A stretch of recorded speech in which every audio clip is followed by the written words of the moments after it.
On today's episode of Deleted Wrestle Zone, we're going to talk about Worlds Collide, NWA's Hard Time and Power, and the Wednesday Night War, and many other things we're going to talk about. So, get yourself some popcorn and a soda. We're about to start Deleted Wrestle Zone.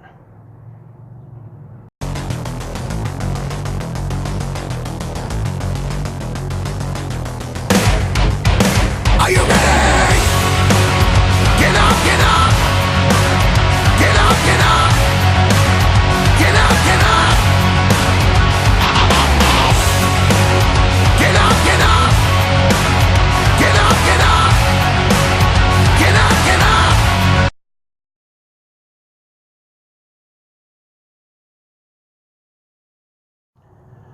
Hey everybody, welcome to Deleted Wrestle Zone. I'm J-Rod here. Nico is not with us today. Reason is he has basically had a new job he started, and it kind of conflicted with everything, but he will be back the next time. So I'm gonna be running things by myself for now, as the old saying, the show must go on.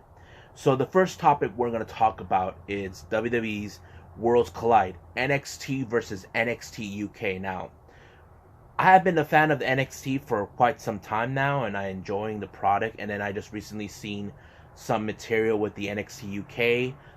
Those guys are unbelievable, including the crowd. They're pretty lit up because I love how they do their chants, that soccer thing. I'm loving it, I enjoy it.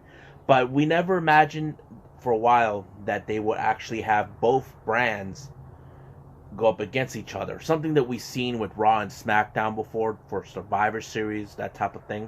And of course NXT were involved in the Survivor Series, so this time this is something special. So basically we had wrestlers from both NXT going up against NXT UK, which is great. I love it. So let's start out with the pre-match they had. We had Mia Yim versus Kaylee Ray. Now this match was set up as a pre-show. Nothing too big, nothing like that, but it was great. Seeing two women from two different brands, colliding one another. I enjoyed every move that they were doing. It was okay. I'm not gonna say it was one of the greatest matches, but it was alright. I love it. So frankly, Kaylee Ray won the victory. As always, I kind of assumed this, but this was a non-title match, in case you're wondering, since Kaylee Ray is the current NXT UK Women's Champion. Now, they started out with the show with something that was really cool. Basically, they were doing that infamous Winston Churchill speech. If you guys haven't heard that, that's where Winston Churchill was telling, we shall fight in the beaches, we shall fight in the air, we will never surrender, all that stuff. I love that speech. Even Iron Maiden uses that speech as an opener in their shows all the time when they play Aces High. And to me, I like how they were doing that, with this, because this was a battle between two different brands that will be facing off each other. Now, the first match of the night that they had of the main card was the man who can do extraordinary things, or should we call him the Prince, Finn Balor, facing Ilya Dragunov. Now, this match in particular was a great one because you can tell there's similarities between them. They kind of have similar likeness to their styles, And Finn Balor kind of already told Dragunov, don't miss, because Dragunov, we all know he's targeting a big-time star in NXT.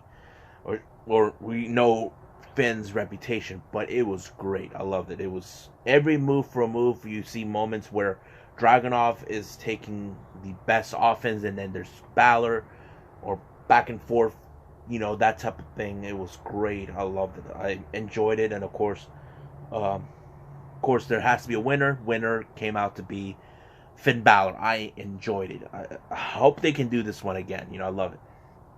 And then the next match was they actually showed scenes where Rhea Ripley and Toni Storm were in the dressing room preparing for their upcoming battle, which is something common like we've seen in boxing, where the boxers are in getting ready to focus on their fight, because both want to win. So think of that. The next thing they showed was the Broserweights and the Grizzly Young Veterans. They were informed whoever wins between those two teams for the upcoming NXT event for the Dusty Rhodes Tag Team Classics will get an opportunity for the NXT Tag Team Championship that will take place at TakeOver Portland.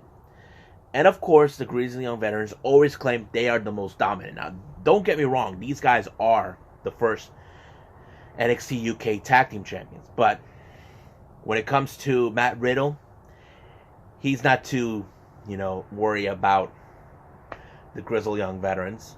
And he knows he has someone that is hungry to win, and that is Pete Dunne. So it was a great promo. I loved it. Now, the next match was a fatal 4-way match for the NXT Cruiserweight Champion. Now, before this match, Triple H presented, who back then was the champion, Angel Garza, with a brand new Cruiserweight Championship. Now, this one was pretty awesome. I love it. It was great. Now, this match was a fatal 4-way with 2 for NXT and 2 for NXT UK. Now, for the NXT was, of course, back then the champion was Garza and Isaiah Swerve Scott. Now, for the NXT UK participants, it was the Irish Ace, Jordan Devlin, and the Kiwi Buzzsaw, Travis Banks. Keep comparing name to Travis Barker out of Hawaii. But anyway, it was balls to the wall, an amazing match. I enjoyed it. Now, I wasn't too sure who was going to win. Now, one part of me was telling me Isaiah Swerve Scott's going to take this victory. But no, I was being sold with the other two, with Devlin and Banks. I don't know why. Maybe because I feel they are good at what they do, I mean, there's a reason why they call Jordan Devlin the Ace, the Irish Ace. And then there's Travis Banks, the Kiwi Buzzsaw. I'm like enjoying great moves, great offense, high flying. Oh my God. But of course, I think this was the defining moment of the winner.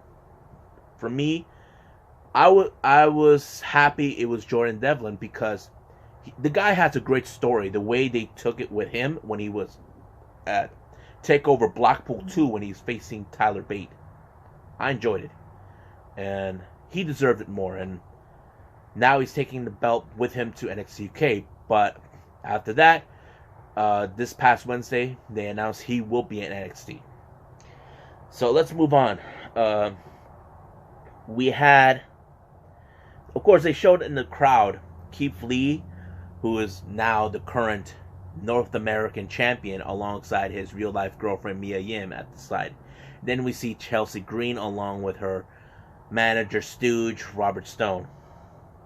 But the next match, this was a tag team dream match that I think people have probably wanted to see. And this one was DIY versus Mustache Mountain. Now, I have to say, I was sold on this one a lot because even though I haven't seen these two teams as tag teams, but hearing from what people are saying all over social media, like two of the best tag teams in their own, from worlds across, facing off. Yes, that is true. So I think this was a match that was in the long running. Now, both teams showed signs of respect for each other because they have been dominant in their brands for both NXT and the NXT UK. And was I sold to it? Yeah, why not? But there was a moment in this match where, Tommaso Ciampa, he's like this, like, you see the same thing with Gargano. I think Tommaso Ciampa posted on Twitter, he's like, he finally gets it. Yeah, I mean, those two guys go a long way. They were one of the best tag teams since the NXT UK. I mean, the NXT, and Mustache Mountain, the same thing. But I love this one. And of course, I wasn't sure who was going to win. I didn't predict it. But I was hoping that one of them. I was a bit biased on this. And it turned out to be DIY. they took the victory. But right at the end of the match, they showed their respect for Mustache Mountain, because of course this was one of the greatest matches I've seen, because two of the best tag teams from across the world facing off. But it was good. I give this one 2 thumbs up. Now the next match, this one was for what it was called the NXT Women's Championship. Now it's called the NXT Championship. Don't ask me why, but now they're calling it. I think they're taking that whole women's thing out of the equation to make it more equality for all, for women's and men's together. This was a match that was more like, how do I say, was bound to happen again. Rhea Ripley, who was the current champion, versus Toni Storm. Now, the backstory between these two: Toni Storm, Rhea Ripley was the first inaugural NXT UK Women's Champion until she lost her title to Toni Storm. And Toni Storm somehow was able to get into her head, reminding her she was the one who dethroned her. And now she wants to be the one to dethrone her again, this time in NXT. So she followed her across the Pacific to get to her, to dethrone her, get her into her head. So this was a match that we were kind of expecting. I don't know how many times those two wrestled against each other, but yeah. But this one was divided in half between the Ripley fans and Storm fans. I didn't know what to expect, but it was good. And of course, the winner for this one was Rhea Ripley. She retained the title. Now, I'm assuming the reason she retained it was because we probably may see her at WrestleMania. We're not sure yet. So we'll cross that bridge when we get there. Now, the main event, this one was, how do I say, a long time coming, between two of the dominant stable factions within their brand. We're talking about the Undisputed Era versus Imperium. They are two of the dominant factions facing off against each other. You got the Undisputed Era have been dominant in NXT for a long time. Of course, they try to maintain their status as they are the dominant. They had all of the gold in their waist. But recently, before this, Roderick Strong lost the title to Keith Lee. And then you got Imperium, who have been dominant mostly in the UK. Now, only the leader of the Imperium, Walter, is the current person who carries the title. The other members don't have them yet, but we probably will see that soon with them. Now, this started when Undisputed Era invaded NXT UK Blackpool for their takeover event and attacked Imperium from behind and just sent a message to them telling them that they are not going to tolerate them being dominant. And it was great. I love how that went. And then then during the NXT event before Worlds Collide, Imperium shows up, costing Undisputed Era a spot in the Dusty Rhodes Tag Team Classic. So Fish and O'Reilly were out of it thanks to the distraction of Imperium, and then the fight between both groups escalated more at the end of the night, and it was great. Now, this match was great, but let me explain something that happened during the match. There was a moment in this match where Alexander Wolf got chopped and kicked between Bobby Fish and Roderick Strong. Something went wrong. He was hurt, and of course the medical team had to pull him out, and it was devastating. I still trying to follow more if he's going to be okay. What's the status on it? Still don't know word yet, but they had to pull him out. So it became a handicap match, 4-on-3. And oh my God, this was the power of dominance between these two teams. But I saw how the Imperium were willing to determine to continue on without Alexander Wolf being there, because this was, people could say you will lose in a 3-on-4 match. Yes, I mean, look what happened with Rhea Ripley and Candice LeRae. Became 2-on-4, but they overcame the odds, and Imperium won it. They proved their dominance. I have to say, I like how they went with this one, with the two stable factions facing off. I'm I'm really happy with this, and I hope they can do this again next year, because I have to say, it's really good idea having the two NXT brands here in the US, one in the UK, facing off with each other. And I know they're trying to find a way to build an NXT Mexico and NXT Japan, but I highly doubt it's going to happen because Japan are not allowing it, neither would Mexico. But, of course, some of you will say, never say never. We'll just see when we get there where it's going to go. But we'll see. But Worlds Collide, I gives it a 1 out of 10. I give it a 10 out of 10. Reason, I love it. I enjoyed both stories with how they're colliding with one another. So, that's it for now, but we'll continue more with this episode.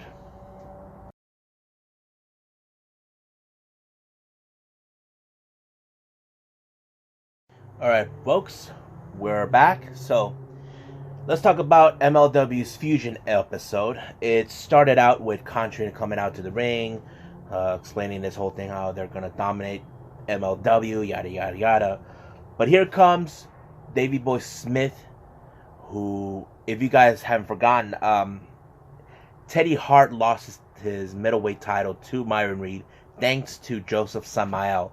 So Davey Boy hasn't forgotten what they did to his cousin, so it's payback for him. But here's the interesting part. Davey Boy Smith, that's not been aired on the latest Fusion episode after he won the World Cup, the Opera Cup, said he will love to face Jacob Fatu for the title. That is something, they should do this as well, where whoever wins the Opera Cup, they could potentially get a title opportunity. I mean, I wouldn't mind, but yeah, let's make it happen. Come on, MLW, make it happen.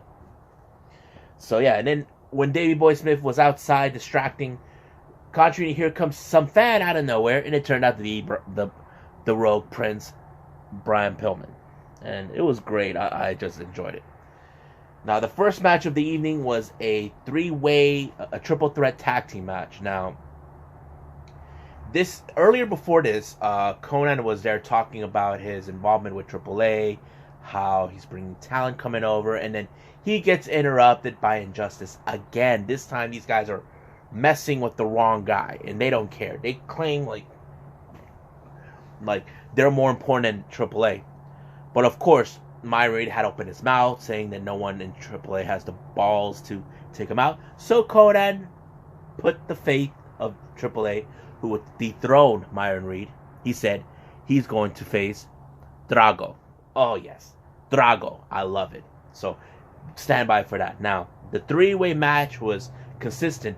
First team, Injustice member Coda Brazil and Jordan Oliver versus Taurus and Lowrider versus the Coolest Cat, Puma King, and Drago.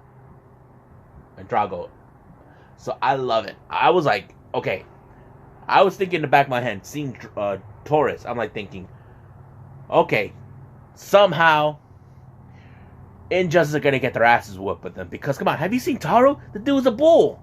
Come on, a bull, for Christ's sakes. But yeah.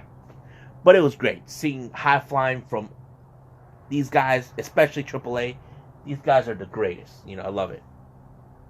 So yeah, and I saw a great combination between Puma and, of course, Drago, and I'm enjoying it. I enjoyed it. Wasn't sure. I was hoping for this one, whoever's gonna win was either Drago and Puma King or Taurus and Lowrider. So that's basically one of my predictions that I had. But of course, it did pan out with Puma and Drago. So next week we'll see Drago versus Myron Reed. I think. Let me put that in my notes. Yes, Drago will face Myron Reed for the MLW World Middleweight title. So you get ready for that match. Now we see a message that was coming from Contra Unit, telling him how he has fear in his eyes, that he's afraid of Simon Gotch. Please. So he's asking him that he'll give him a chance to face Simon Gotch. Deep down, I know it's a trap because it's a Contra Unit. And of course, for Nico, he'll probably say, Hail Contra. He'll say it. Trust me. I'm waiting for that to happen. But yeah. So let's move on. And then we have a match between Chandler Hopkins, I don't know who he is, facing the Professor Low Key. I already saw this coming. Kind of felt like, okay, Low Key's going to win. There's no doubt. The guy is that good. That's why he's called a professional. Or the professional. But this guy, Chandler Hopkins, I have to say, he really, really impressed me with his moves. I hope they keep him around, do some more work. But yeah. Now, then we jump in with Davey already giving back a message saying he will accept Simon Gotch's match. You know, I think that may happen next week or Fight Night, I'm not sure, but we'll cross that bridge when we get there. And then we see MJF, it's kind of with that big guy, I forgot his name, kind of like disrespecting the Von Erichs, all this and that, saying that they're nothing, you know, just because they're entitled to a name. Maybe so, but come on. The Von Erichs are more legendary than MJF. And of course we see Marshall and Ross had, like, I think an apple or a potato, squeezing it because, come on, the claw. Who doesn't handle the claw? But yeah. Now, the main event, this one was more like a finale match between the feud of Mance Warner and Jimmy Havoc. This one was a no-rope barbed wire match. Now, they haven't done this type of match since 2003. Now, let me give you guys a brief history story on this. People said for a long time that, of course, that WCW, that MLW should have been what could have replaced WCW years ago. It did for quite a while, but they started using that's my cat, using stints from ECW, like they were copying them. So that's the reason they got heavy criticism that happened afterwards. But this was sanctioned, you know. The barbed wire was set up. I was like, oh, great, we're going to see tons of blood. Who's going to take the win? Of course, we saw some great offense between Mance and Jimmy Havoc. And, of course, the interference of Priscilla Kelly being there. It was great. I think this was the longest match I've ever seen. But yeah. There's moments where Jimmy had the barbed wire right in Mance's mouth. All this and that. There was a moment where Priscilla Kelly gave like some sort of powder to Havoc, but apparently Mance Warner saw that coming, hit him with a low blow, and then pasted it on there on his face, and Warner took the victory. But I hope this is the last of the rivalry. I mean, it was great and all. I love this long-term rivalry that these guys had, but can't wait to see more. So that is it for now for MLW, but there will be more events coming up at MLW, so we'll be right back.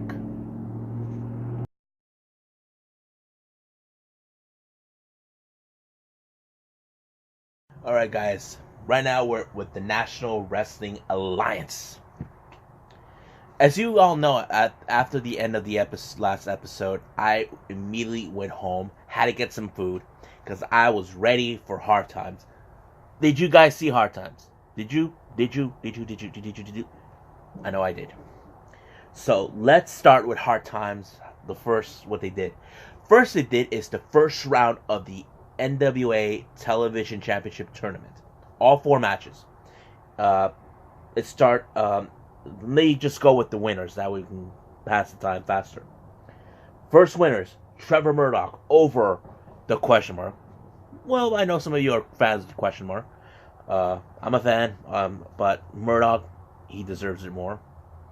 Then we have Dan Maff versus over Zeke Dice. Ricky Starks over Matt Cross. Now, the 4th match kind of became crazy. It was supposed to be Tim Storm against Ken Anderson. Now, what happened was Tim Storm comes out, gives a small interview. Apparently, Mr. Anderson was not medically cleared to wrestle the night, but automatically Tim Storm wins. He comes out saying, he doesn't like things handed over like on a silver platter. It makes him feel like it was too easy. And I respect that out of Tim because, you know what that term saying, you have to win things the right way, the hard way, that type of thing. But at the same time, he felt, okay, I may have won, but I'll take this victory. So that's what happened for that match. So Tim Storm advances regardless of everything. So the next thing we had is the breaking news with Stu Bennett. Now, if you all recall Stu Bennett back then, he was known as Wade Barrett. We had the Bad News Barrett. He actually saying breaking news Bennett.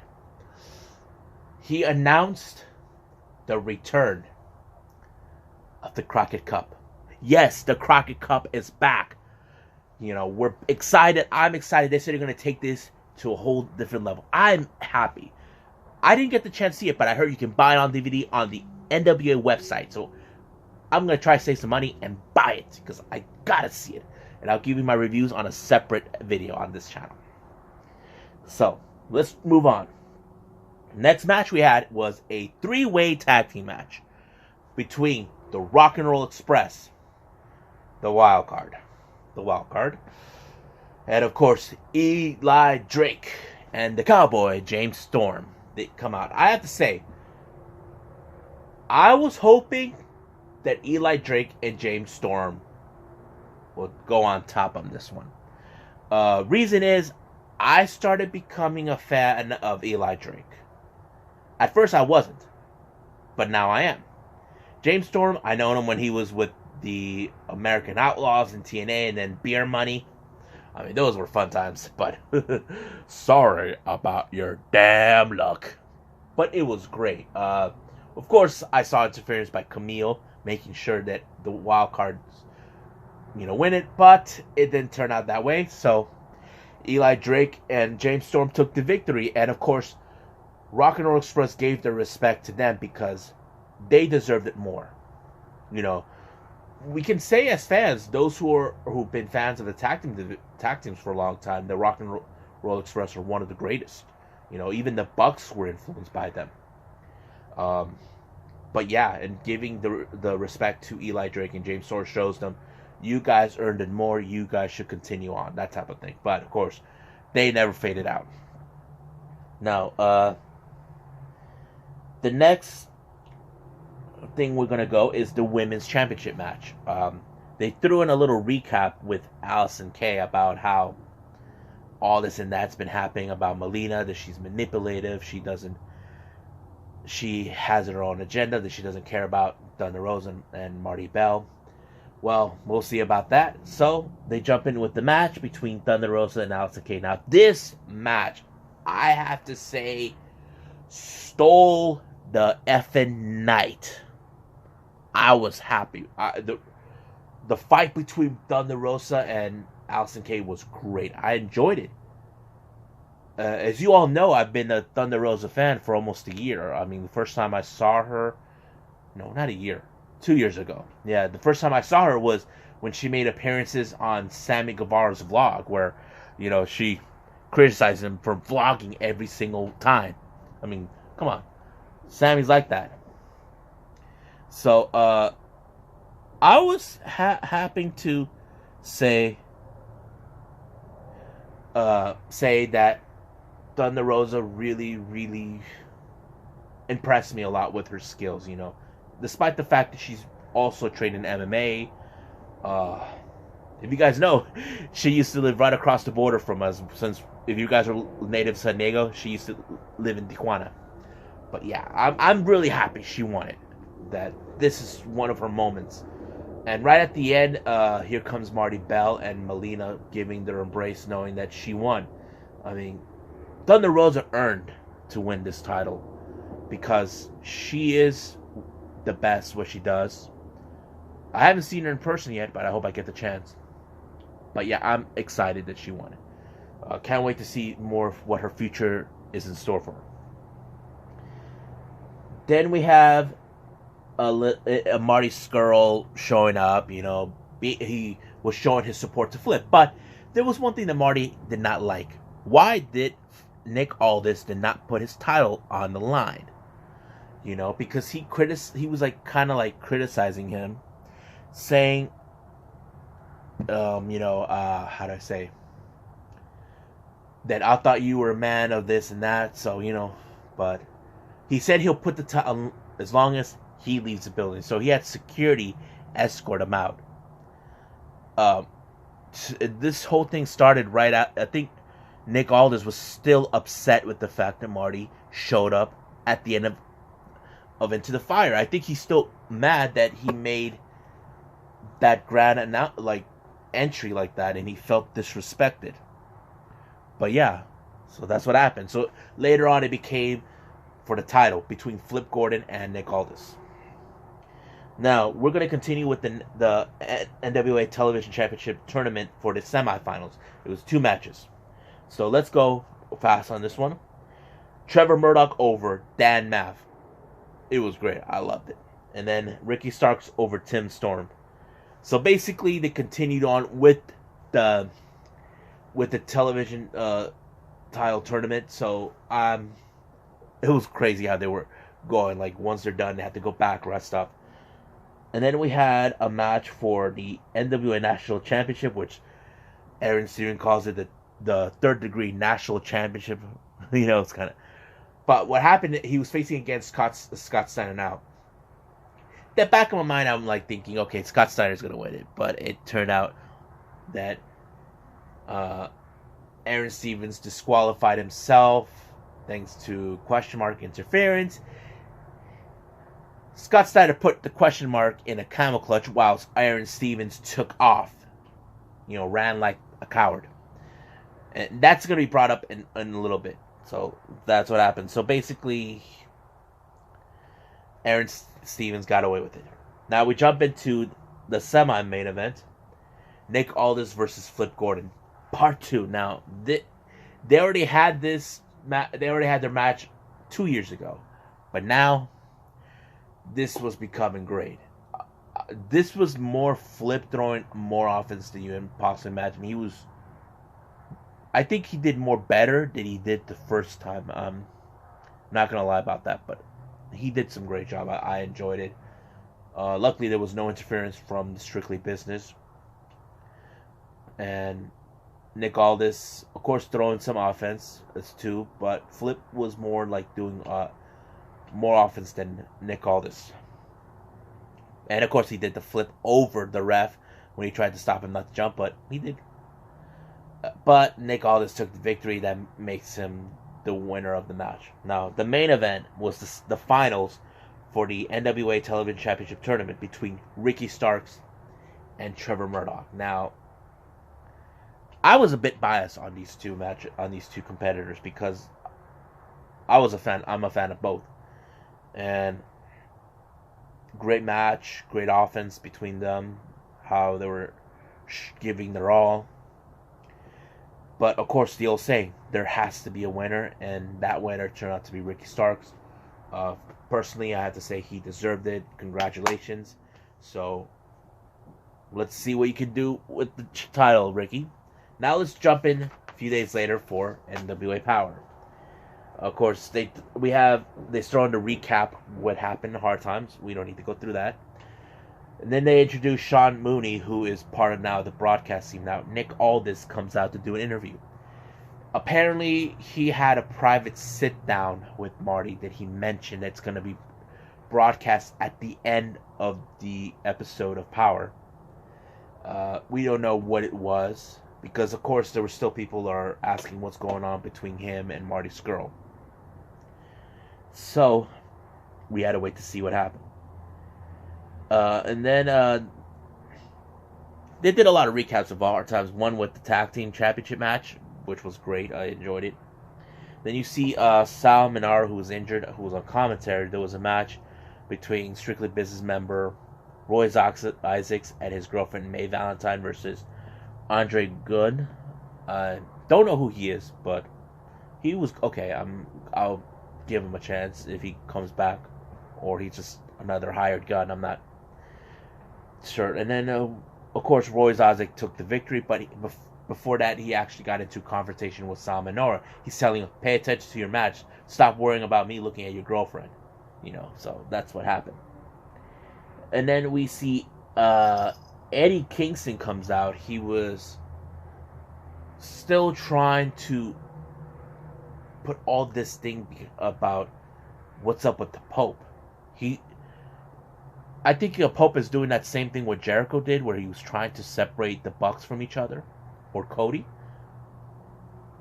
I mean, Kingston doesn't need people to tell him what to do, or all this and that. So, after what happened in Hard Times, that kind of made things worse for him. No, last episode of Power, but yeah. And then we see an interview with Thunder Rosa and Melina and Marty Bell. Now, Allysin Kay is entitled for a rematch. We just don't know when that's going to happen. But Thunder Rosa said that she's willing to put the title on the line, face off against anybody. And of course, she was thankful for Melina for being the coach, that type of thing. That's her new role. But yeah, and hopefully we get to see another match between her and Allysin Kay, or whoever is willing to step up. And then we see they talk more about the Crockett Cup. It's still undetermined where it's going to happen or when, but I'm excited for this one.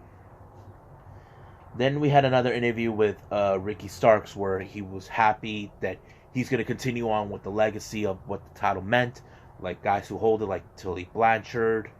I can name a few, but yeah. But there is one person he felt that he had to get it out there, and that was Zicky Dice. Like how Zicky Dice was claiming that title belongs to him, that he is television. So Ricky Starks gave him an opportunity for the title. So apparently Ricky Starks was told that he has to put this title on the line 7 times. So this is number 1. Now, I wasn't sure if he was going to lose it, because if he lost the title right away, that would have sucked big time. But yeah. So, I enjoyed it. But of course, Ricky Starks is still our television champion.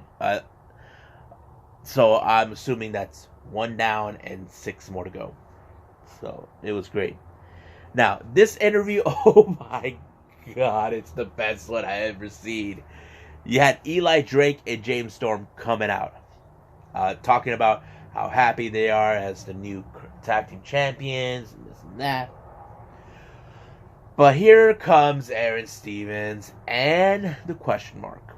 Aaron Stevens talked about saying that he wants to collect all the gold, like all of them. Well, he can't have the women's champion. He needs a female in his ranks, but he doesn't have one. So, as James Storm, who, as we know, drinks beer all the time, or he was drinking light beer, as he said, was doing all this crazy stuff. Like, what does Bruce Lee does? He's like, Wah-bah! He was so funny. And then he was like, what do Chinese people eat? Wah-bah! And then he goes, like, knock, knock. Who's there? A silent cow. Moo! And then, this is the next part that happens. Eli Drake tells Joe Gallo that he has to favor. He's like saying yes.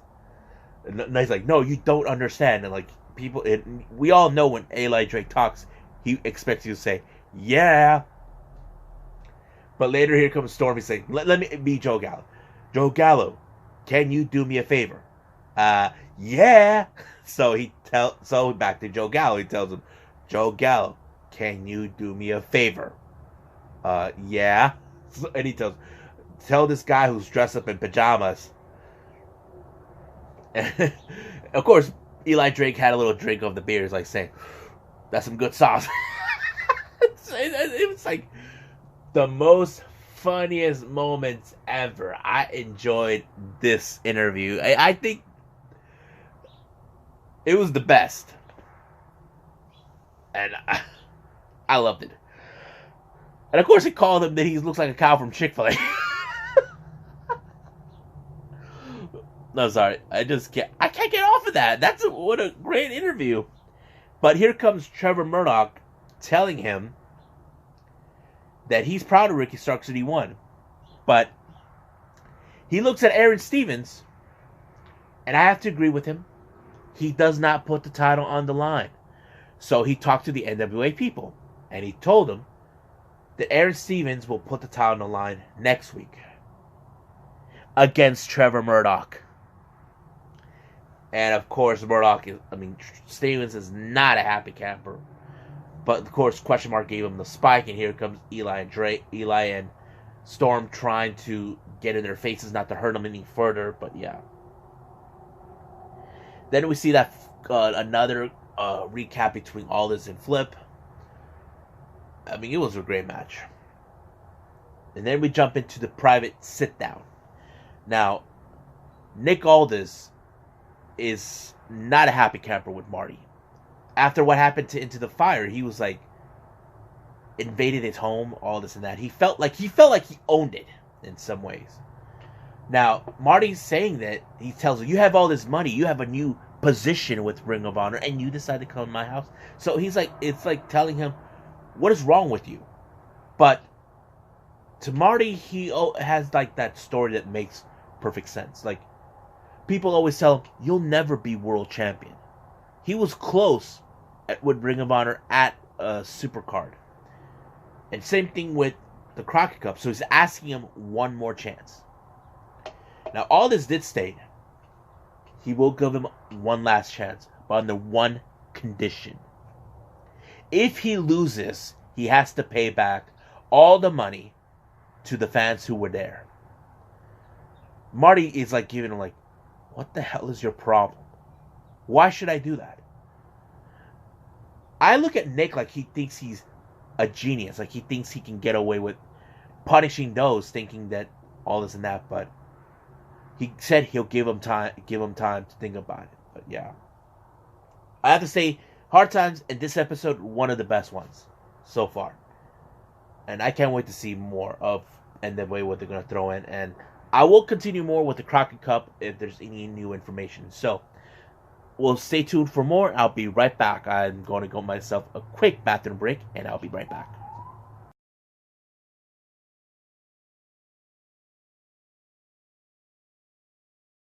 Alright, everybody, we're back. So we're about to talk about the Wednesday Night War. As you all know, has been going on since the launch of AEW's Dynamite. Now, this week's ratings are interesting.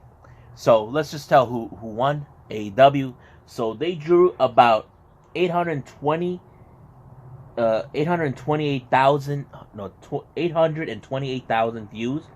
Compared from last week, they drew about 871,000. So a slight lower on the ratings, but it was good. They still top NXT from last week. NXT drew for this week 712,000 views on this one. I think they had somewhere between 769,000 views. So basically slight lower from both sides, even though AEW won despite the lower facts. So I think they both, for ratings, they got somewhere,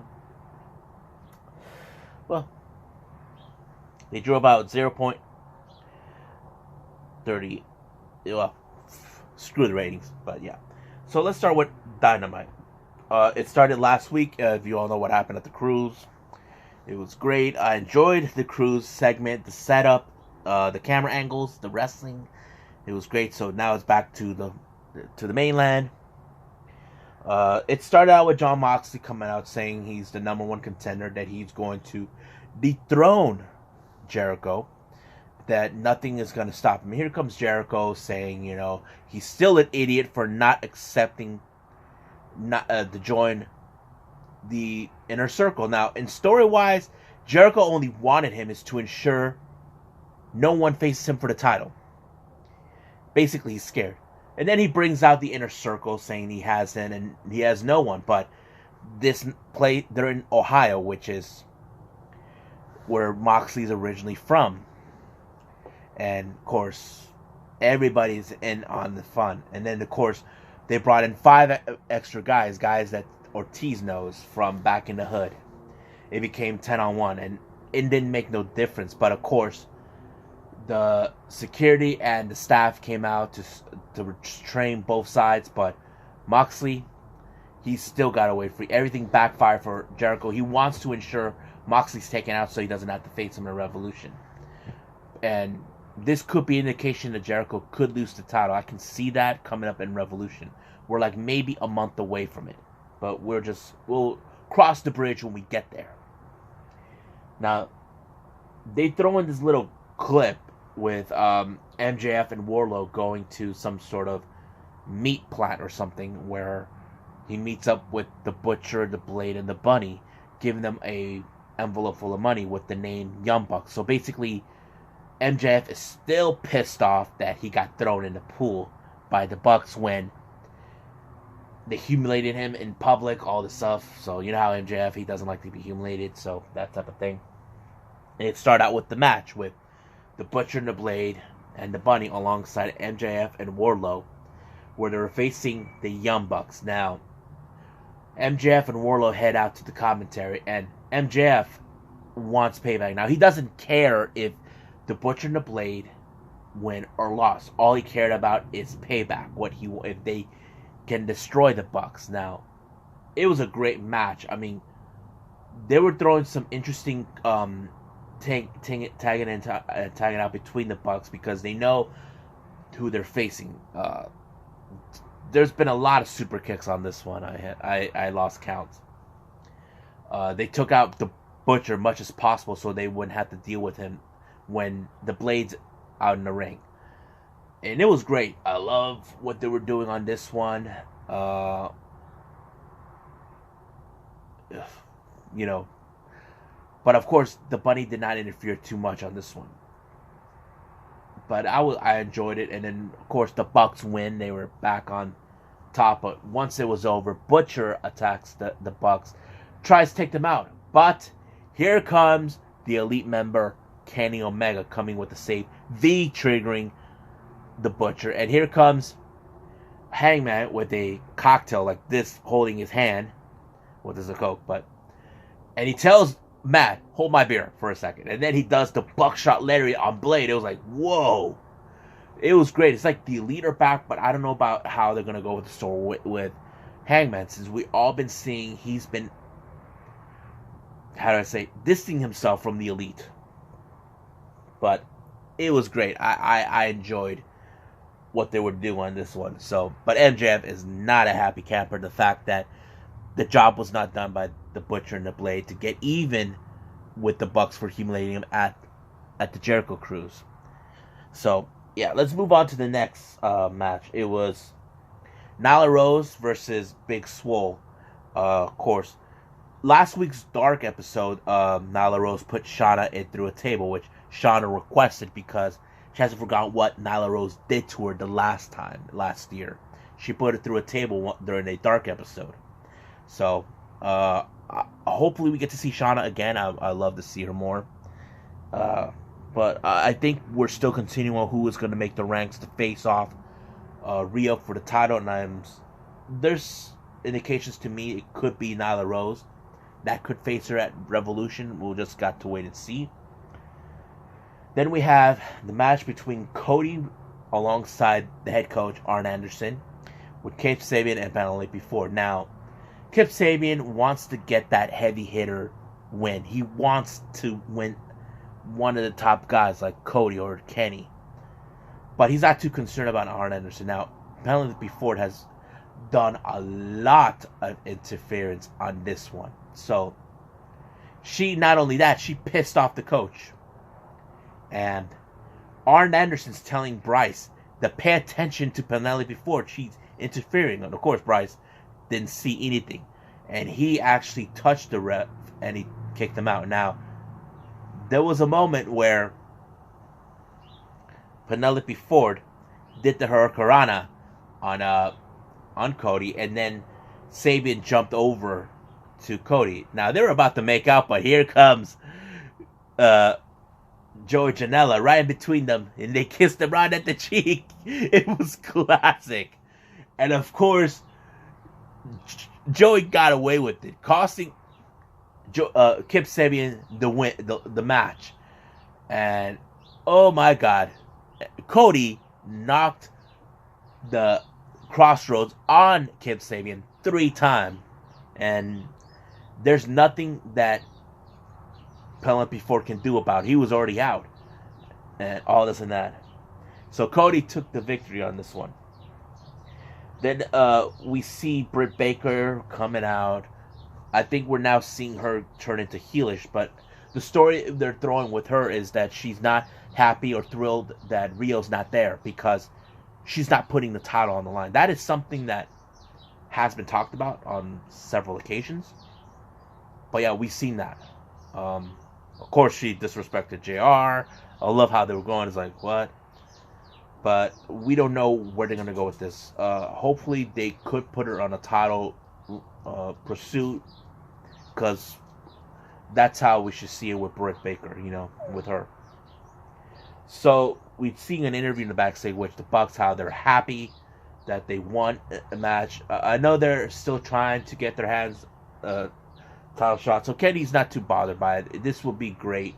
And of course, Hangman showing up, giving them the little small things on the clock they put on the titles. But Kenny did state it, next week there will be an 8-man tag team match, which is going to be the Butcher and the Blade against any partners of their choosing. And later on in the evening, they did reveal they're partnering up with the Lucha Brothers. So next week is the Elite, Kenny, Nick, Matt Jackson, and Hangman Page versus the Butcher and the Blade along with the Bunny and the Lucha Brothers. So this is going to be a good match to see. Is the Elite still going strong? We'll just got to wait and see. Now, the next match is a tag team match. This was a special match. SCU, if you guys know in real life, they all live in SoCal, California. Mostly from LA. They all come out wearing Laker jerseys, paying their tribute to Kobe Bryant. As you all know, he passed away this past Sunday in a helicopter crash, and they come out wearing the colors. It was great. And then their opponents was the Hybrid 2. Now, these guys did also a tribute of their own. If you haven't noticed, half of the, like a skull, and they were doing this weird dance you probably didn't see. That dance, they were dedicating their match to La Parka. If you guys don't know their history as a tag team unit, both Angelico and Jack Evans were the AAA tag team champions, and of course, they were in AAA, and La Parka was the face and the guy who carried the company around his shoulder. So they were paying their tribute to him too. I mean, there's nothing wrong with that. And there was some great parts between both teams, but of course SCU took the victory on this one, which was great. But right at the end of victory, here comes the Dark Order, who's not too thrilled that Christopher Daniels did not take the offer to join the Dark Order, but the Exalted One, whoever he is, gave the order to target not only Christopher Daniels but his friends and family. So Christopher Daniels is not afraid. He's willing to fight. So it's still unclear who is the Exalted One. We just gotta wait and see when that bridge crosses. And then we have a message from Pac, who's saying that he wants Kenny Omega. I think he's still fixated on it, but he said that if he does not give him what he wants, then there will be some dire consequences. So I'm going to assume he's going to continue brutalizing Michael Nakasawa. Then we go into our main event between Darby Allin and Private Party facing off the Inner Circle's Jericho, Santana Ortiz. And of course, Sammy and Hagar were there. There was some good matches from both sides. I mean, they did their best on this one. Of course, Private Party were throwing more of what we were expecting them to do. Like they throw in a bit of the comedy routine. We're like, ah! All that. But no, they took it very seriously on this match. And Darby Allin did what he can to maintain, but he hasn't forgotten what Hagar did to him, costing him the title shot, the title against Jericho in that one match months ago, but yeah.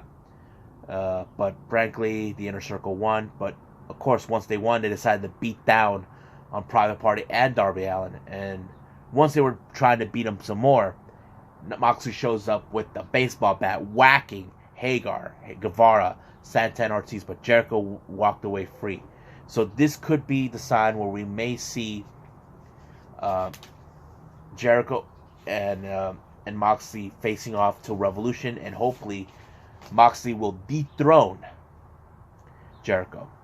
Now let's go with NXT. Of course, we saw the recap with last week's episode and the Worlds Collide. They jump in with Finn Balor versus Trent Seven. Now, before the match started, Finn Balor attacked Trent Seven in the parking lot of the Performance Center.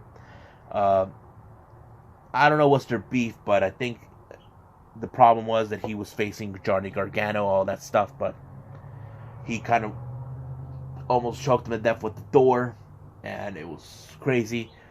The Trent trying to do what he can not to get that whole injury get to him, but of course Finn was using that against him. There were several moments Trent pulled through, but it was too much. Of course, the Prince took the victory on this one. Then we saw the recap between Tegan Nox and Dakota Kai, best friends turn enemies. That was a match that's already been set for this episode, but we'll get to there. And then we see a match between Shotzi Blackheart and Deonna Purrazzo, the Vucherosa. Now, this was... I have to say, I'm now becoming a Shotzi Blackheart fan. She comes out with the same kind of tank I saw, like a toy tank. It fits perfectly. Like, she looks like she was ready to go in the army. I'm like, I enjoyed it. Some great I love this match. I enjoyed it. Shotzi Blackheart doing some fantastic job with some offense. I like the kicks that she did, where you like kick and then you do the fake. I like that part. That's great performance out of her, and I enjoyed it. So, but Shotzi Blackheart took the victory, and she left the same way she came in with the tank. It's so great. Then they throw the recap of Worlds Collide. I enjoyed that, of course. I saw the whole thing.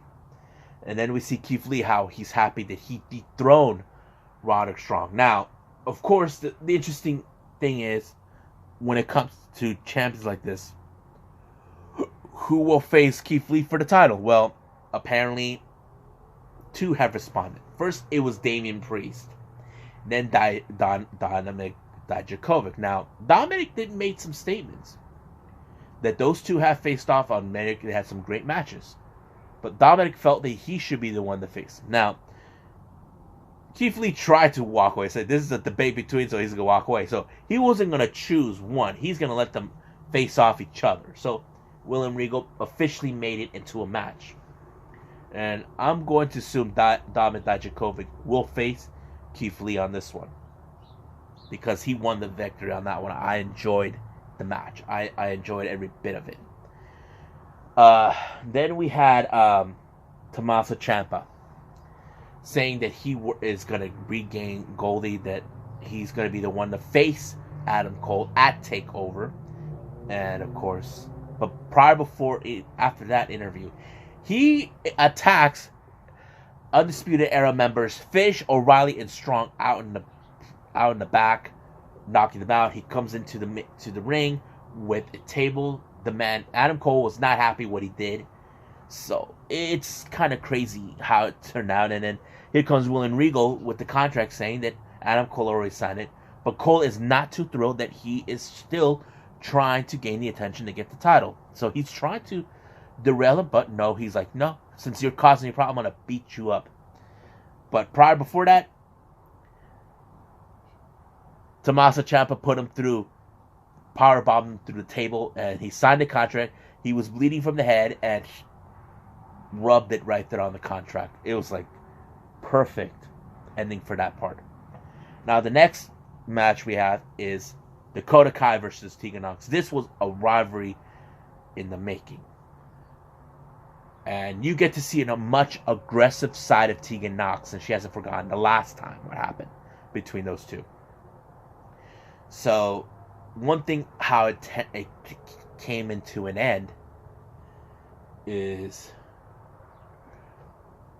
Tegan Nox wanted to make her pay for what happened the last time at TakeOver War Games. But there was a moment I saw where the Dakota Kai was about to take out Tegan Nox with a chair. Here comes Candice LeRae. Now, while Dakota Kai is running for her life, Tegan Nox saw the knee brace that Dakota had, and of course, the referee didn't see it. She whacked her with it. I'm like, oh, snap! That is crazy. And she took the victory. Now, it was a great revenge out of Tegan Nox. But I don't know if this will be the last time we'll see those two together as rivals on this.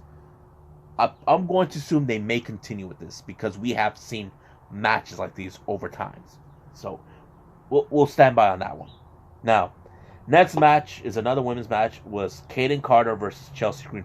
Finally debuting in the ring, but of course, Kaden Carter hasn't had a win yet since she debuted. I was like, okay, we got to see what's going to happen on this one. I'm very certain that it was Chelsea Green that was going to win this one, but it didn't turn out that way. Kaden Carter took the victory. It was surprising. She did that rollover maneuver. It's always been famous to make wins out of everybody. I was like, whoa, and Chelsea couldn't believe it either. I think this one was a big surprise. I hope they push Kaden Carter more because if you guys don't know this, I knew her as Lacey when she was wrestling out of the Crash with La Rebelión Amarilla, as the Yellow Rebellion. But yeah, I enjoyed it. Now the main event is the finals for the Dusty Rhodes Tag Team Classic. Now, who did you guys vote for? The Broserweights or Grizzly Young Veterans? For me, I voted the Broserweights. You see, I've always been a fan of tag teams. Now, there's two different types I mentioned. Ones are the ones that have been together for years, and then there's the ones that were makeshift, right away.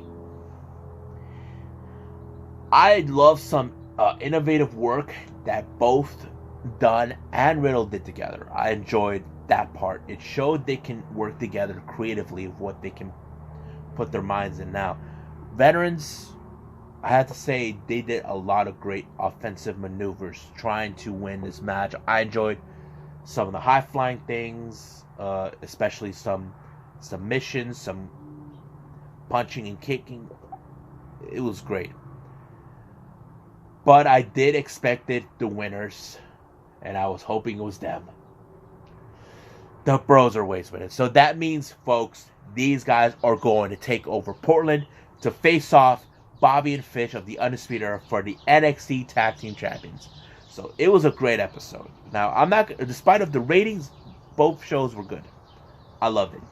So, but I think there's a side of me in the brains telling maybe NXT did have the better show. I'm not sure, but I'm just saying that right now so I can let it out some other time. But that is it for the Wednesday Night War, so we'll be back with more.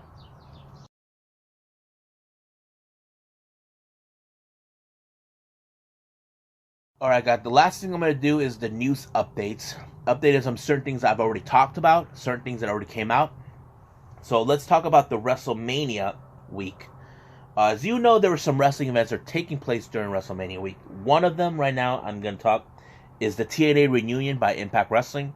They just already announced the participants for this particular event that's going to take place on April 3rd of this year at WrestleMania week. Now, here are the people who will be there at that show.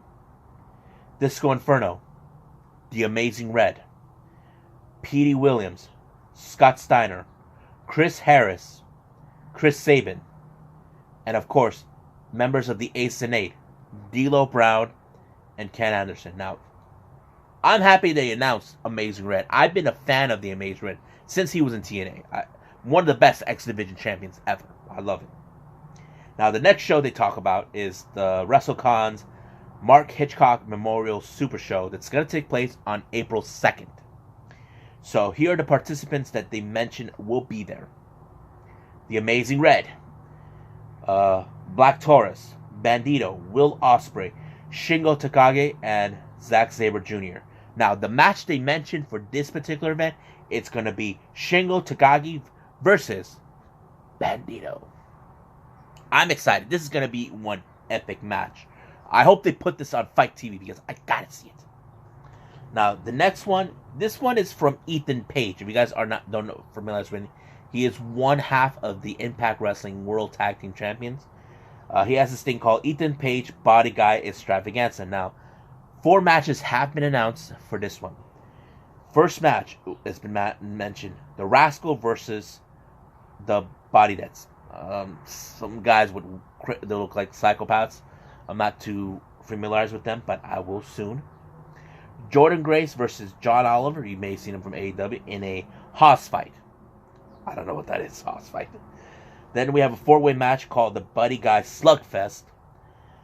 Chris Dickinson versus Eric Stevens versus Josh Alexander, who's one half of the Impact Tag Team Champions, versus Jake Something. And then the next one, Brian Cage versus Scott Steiner in the 3 Stages of Hell match.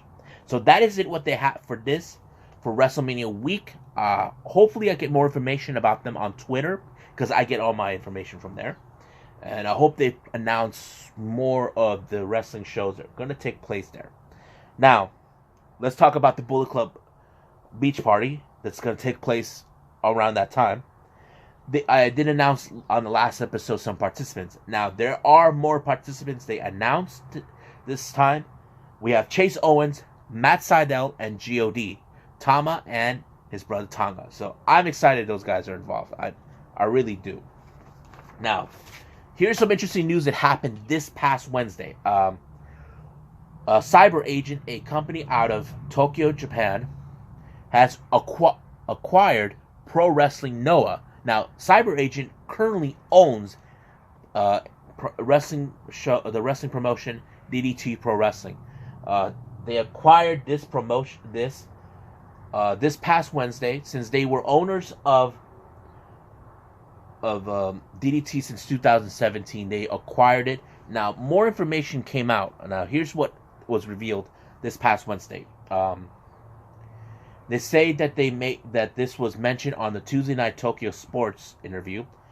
A press conference was released this past Wednesday with the details. Now, under the deal, DDT owner Shinjiro Takagi will serve as the president of Pro Wrestling Noah, while longtime wrestler Naomichi Marufuji will act as vice president. Now, Marufuji has been, the vice president for I don't know how long. He has been a part of Noah from the very beginning, if you guys follow the whole thing with them. Now, more details came in. They're saying that both promotions will continue to run separate entities. So they're not going to be we're not going to see DDT with Pro Wrestling Noah. They're going to serve separately, but they will be one occasion where they will do a crossover. More details will be revealed hopefully. But they did mention that the show was in Corkin Hall morning, where they were actually doing the final of the Global Junior League. This is like their version of the Super Juniors, but more in their junior heavyweight division in Noah. What else? But they said that many will be aired on the DDT Universe, where you can see it. Now, if you guys haven't purchased it or signed up for it or registered, you should do so now. What else did they say? But it's on the online on the streaming service. So DDT Universe, you can see it right there. I don't know how much it's going to cost in yen, but hopefully it's pretty good. Now, much of the current plans, they're saying Noah shows will stream both on DDT Universe and Abima TV, and that is currently owned by Cyber Agent. What else did they mention? Abima will air the Noah show starting in February, but however, Abima does not have international availability for viewers. So I think the only option we got is to purchase DDT Universe. So if that's how it's going to be, then yes. So we might have to go that direction. Now, for injured wrestlers, this just came around this week. Samoa Joe suffered a concussion this past Monday Night Raw. He was in a tag team match with Kevin Owens against Seth Rollins and Buddy Murphy, but he was pulled out once they realized what happened. Hopefully it's nothing too bad, but I will keep an update on that. The next person is AJ Styles. Got injured taking a bump by Edge at the Rumble. Now, he did state that he doesn't blame him for that. Now, he did separate his shoulder in the process of that, but he is hoping he does return fast enough before WrestleMania. Now, he did indicate that he missed last year's WrestleMania due to the fact of his hip surgery, he had last year. So, all we can do is pray that he does make it for WrestleMania. The last injury we got notified is Kota Ibushi. Now, if you guys don't know this, Kota Ibushi has been pulled out of... Sorry, that's my cat making a noise. Was pulled out due to the fact that he has been diagnosed with what they call it, Mallory-Weiss syndrome. It's like a tear in the intestines, but normally happens when you're in your 40s.